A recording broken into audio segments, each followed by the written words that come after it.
Hi hello, ഇന്ന് നമ്മൾ 3ാം ക്ലാസ്സിലെ 2025-26 മാതൃകാ ചോദ്യ പേപ്പർ ഒന്ന് ഡിസ്കസ് ചെയ്യാം. ഒരു മോഡൽ ക്വസ്റ്റ്യൻ പേപ്പർ ആണ് ഞാനിവിടെ കൊടുത്തിട്ടുള്ളത്. വീഡിയോ നിങ്ങൾ മുഴുവനായിട്ടും കാണാൻ ശ്രമിക്കുക. മലയാളമാണ് സബ്ജക്റ്റ് കേട്ടോ. അപ്പോൾ നമുക്ക് നിർദ്ദേശങ്ങളൊക്കെ തന്നിട്ടുണ്ടായിരിക്കും. എല്ലാവരും നിർദ്ദേശങ്ങളൊക്കെ നന്നായിട്ട് വായിച്ചതിന് ശേഷം വേണം ക്വസ്റ്റ്യൻ അറ്റൻഡ് ചെയ്യാൻ. പ്രവർത്തനം 1 ആദ്യമായിട്ട് ഒരു പാരഗ്രാഫാണ് നിങ്ങൾക്ക് തന്നിട്ടുള്ളത്. വായിക്കാം, എഴുതാം. മലമുകളിലാണ് ഞാൻ ജനിച്ചത്. കൊല്ലവും തീയതിയുമൊന്നും എനിക്കറിയില്ല. എൻ്റെ ഇന്നത്തെ വലിപ്പമൊന്നും അന്ന് എനിക്കില്ലായിരുന്നു. ഒരു ചെറിയ നീർച്ചാല് ഒഴുകും തോറും വീതിയും ആഴവും കൂടി അങ്ങനെ വലുതായി ഇന്നത്തെ രൂപത്തിലെത്തി. വരുന്ന വഴിക്ക് എത്രയെത്ര ചാട്ടങ്ങൾ തടസ്സം നിന്ന കല്ലുക്കളും പാറകൾക്കും മുകളിലൂടെ ഒഴുകി എൻ്റെ വഴി ഞാൻ തന്നെയാണ് കണ്ടുപിടിച്ചത്. അനേക തരം മത്സ്യങ്ങൾക്ക് ഞാൻ അഭയം നൽകി.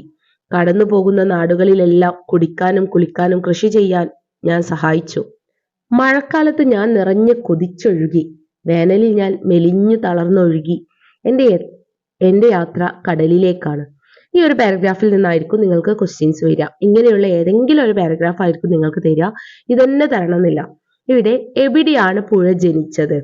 എ കടലിൽ, കാട്ടിൽ, മലമുകളിൽ, നാട്ടിൽ. എവിടെയാണ്? സി മലമുകളിൽ അല്ലെ.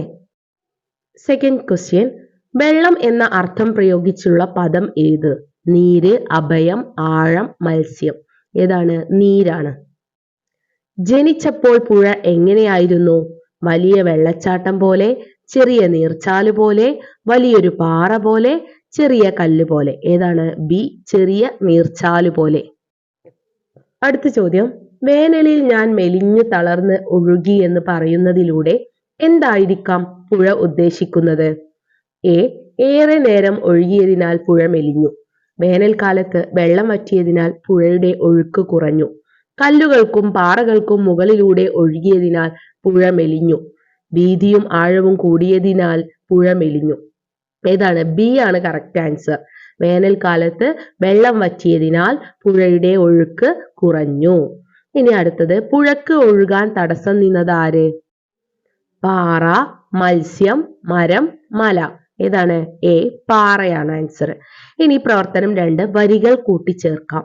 അത്തിമരക്കാട്ടിൽ ഉത്സവം തുടങ്ങി. കാട്ടിലെ കൂട്ടുകാരെല്ലാം ഉത്സവം കാണാനെത്തി. അവർ പാടിയ പാട്ടിന്റെ ആദ്യ വരികളാണ് ചുവടെയുള്ളത്. കൂടുതൽ വരികൾ കണ്ടെത്തി എഴുതാനാണ് പറഞ്ഞിട്ടുള്ളത്.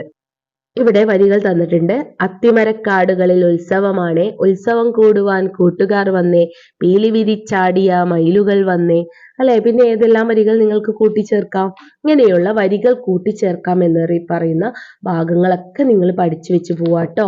ഇതൊക്കെ എക്സാമിന് എന്തായാലും വരുന്ന ഭാഗങ്ങളാണ്. എല്ലാവരും ഇങ്ങനെ കൂടുതൽ വരികളൊക്കെ കൂട്ടിച്ചേർക്കാനൊക്കെ പഠിച്ചു വെച്ച് പോവുക. ഈ ക്വസ്റ്റ്യൻ തന്നെ വരണമെന്നില്ല, പക്ഷെ നിങ്ങൾക്ക് ഇതുപോലുള്ള ക്വസ്റ്റ്യൻ ഒക്കെ പ്രതീക്ഷിക്കാവുന്നതാണ് കേട്ടോ. പ്രവർത്തനം 3, സംഭാഷണം എഴുതാം. കാട്ടിലെ ഉത്സവത്തിൽ പങ്കെടുത്ത സന്തോഷത്തിലാണ് കുഞ്ഞരിപ്രാവ്. വിശേഷങ്ങൾ പങ്കുവെക്കാനായി അവൾ നാട്ടിലെ കൂട്ടുകാരിയായ വെള്ളപ്രാവിന്റെ അടുത്തെത്തി. അവർ എന്തൊക്കെ സംസാരിച്ചിട്ടുണ്ടാകും? വെള്ളരിപ്രാവ്, നീ ഇന്ന് സന്തോഷത്തിലാണല്ലേ? കുഞ്ഞരിപ്രാവ് എന്ത് പറഞ്ഞിട്ടുണ്ടായിരിക്കും? അതെ, ഞാൻ വളരെ സന്തോഷത്തിലാണ് അല്ലെ. വെള്ളരിപ്രാവ് പിന്നെന്ത് ചോദിക്കും? എങ്ങനെയുണ്ടായിരുന്നു ഉത്സവം അല്ലെ. അതുപോലെ സംഭാഷണങ്ങൾ കണ്ടെത്താനുള്ള പ്രവർത്തനങ്ങളൊക്കെ നിങ്ങളെ പാഠഭാഗത്ത് പഠിച്ചതാണ്. ആ വീഡിയോ കാണാത്തവരുണ്ടെങ്കിൽ കണ്ടു നോക്കുക കേട്ടോ. പ്രവർത്തനം 4, വായിക്കാം, വരയ്ക്കാം. കടങ്കഥ. അമ്പിളി തെളിയും മാനത്ത്, ആമ്പൽ വിരിയും താഴത്ത്, സൂര്യനുദിക്കും മാനത്ത്, സൂര്യകാന്തികൾ താഴത്ത്, മഴവില്ല് തെളിയും മാനത്ത്, മാനും മയിലും താഴത്ത്. കവിത. ഇവിടെ കവിതയാണ് തന്നിട്ടുള്ളത് അല്ലെ. കവിത വായിക്കൂ. മാനത്തും താഴത്തുമുള്ള എന്തെല്ലാം കാര്യങ്ങളാണ് കവിതയിലുള്ളത്? എഴുതി നോക്കൂ. മാനത്തുള്ളവ ഏതൊക്കെയാണ് കവിതയിൽ പറഞ്ഞത്? അമ്പിളി, സൂര്യൻ, പിന്നെയോ മഴവില്ല് അല്ലെ. അതുപോലെ താഴത്തുള്ളവയോ? ആമ്പൽ, സൂര്യകാന്തികൾ, മഴവില്ല് മാനത്താണ്, മാനും മയിലും അല്ലെ. ഇവിടെ കവിതയിൽ നിങ്ങൾക്ക് ഇഷ്ടപ്പെട്ട ഒരു സന്ദർഭം ഉൾപ്പെടുത്തി ഒരു ചിത്രം വരക്കാൻ പറഞ്ഞിട്ടുണ്ട്. എന്നിട്ട് നിറം നൽകാനും പറഞ്ഞിട്ടുണ്ട്. അല്ലെങ്കിൽ ഒരു കടങ്കഥ. മാനത്തെയും താഴത്തെയും കാഴ്ചകൾ കവിതയിൽ കണ്ടില്ലേ? മാനത്തെ കാഴ്ചകൾ ഉത്തരമായി വരുന്ന ചില ഘടകങ്ങളാണ് ചുവടെയുള്ളത്. ഘടകതയ്ക്ക് ഉത്തരം കണ്ടെത്തൂ.